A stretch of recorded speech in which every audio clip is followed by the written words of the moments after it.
All right, so the purpose of this video is basically to start chronicling the records that I do have in my collection and what I think of each one. Try to get a sense of how much I enjoy each record, what they sound like, and maybe share this with some people at some point, but mostly for me.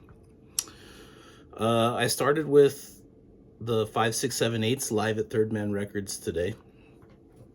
It's at the beginning of my rock section, and it's the live album that was recorded at Third Man. It's got the 2 songs from Kill Bill on it, I'm Blue and Woohoo.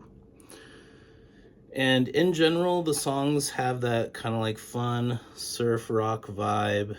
They help establish like a fun party vibe.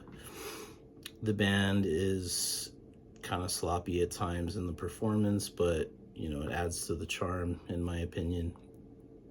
The recording, pressing quality is, I don't know, maybe a 5 or 6 out of 10. I could hear a little bit of crackle at the beginning, but it could be that my record is a little bit dirty.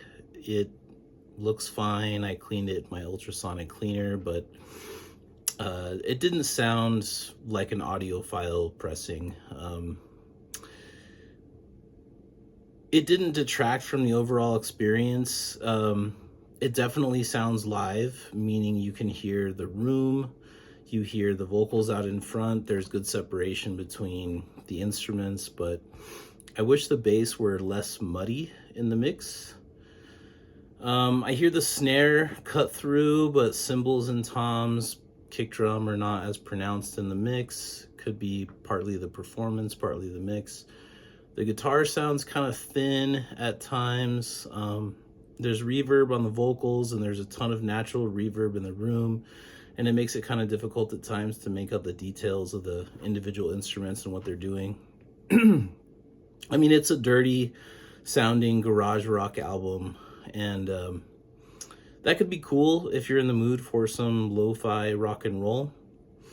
In terms of listenability, repeat listens, you know, how many times am I going to throw this on? The record is fun, despite it not being an audiophile pressing and there being some issues with the mix itself. It's still a pretty great party vibe record, and you know, gets people moving and talking and wanting to hang out.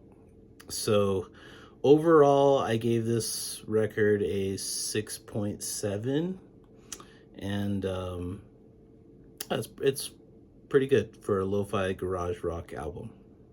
On to the next one.